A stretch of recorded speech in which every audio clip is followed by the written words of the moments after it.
India Australia one day series అయితే start అయింది. ఈరోజు ఉదయమే స్టార్ట్ అయింది మ్యాచ్.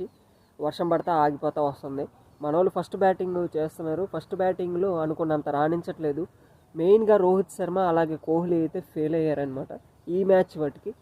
వీళ్ళిద్దరు చాలా రోజుల తర్వాత ఆడుతున్నారు. రోకో కాంబినేషన్, రోహిత్ శర్మ కోహ్లీ అనమాట. వీళ్ళిద్దరు కాంబినేషన్ బాగుండిద్ది. చాలా రోజుల తర్వాత ఆడటం వల్ల ఫస్ట్ మ్యాచ్ కాబట్టి కొంచెం ఫెయిల్ అయ్యారు.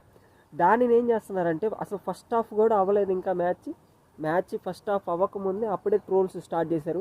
వీళ్ళ పని అయిపోయింది, ఇంకెళ్ళి రిటైర్డ్ ఇవ్వాలి. వాళ్ళు చాలా రోజుల తర్వాత ఆడుతున్నారు మ్యాచ్. ఈ మ్యాచ్ ఆడేటప్పుడు ఒక మ్యాచ్ అటు ఇటుగా ఇది ప్రతి మ్యాచ్ ఆడాలనే రూల్ ఏం లేదు కదా.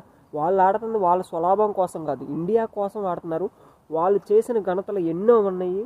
మీరు దయచేసి ఆవేశపడిపోయి చిన్న ఒక మ్యాచ్కి ఫెయిల్ అయిపోగానే వాళ్ళని ట్రోల్ చేసేసి ఇంకా వాళ్ళు రిటైర్డ్ అయిపోవచ్చు, ఇంట్లో కూర్చోవచ్చు, ఇట్లాంటివి పెట్టొద్దు. ఎంకరేజ్ చేయండి. వాళ్ళు ఉండటం వల్ల ఇప్పుడు వచ్చే నెక్స్ట్ జనరేషన్కి చాలా ఇన్స్పిరేషన్గా ఉండిద్ది. Definitely they will pick up in next matches. Definitely కావాలంటే చూడండి, వెయిట్ చేయండి. వాళ్ళు మంచి ఫామ్లోకి వస్తారు. ఇండియా మంచిగా ముందుకెళ్ళిద్ది. సపోర్ట్ చేద్దాం. Thank you so much to all.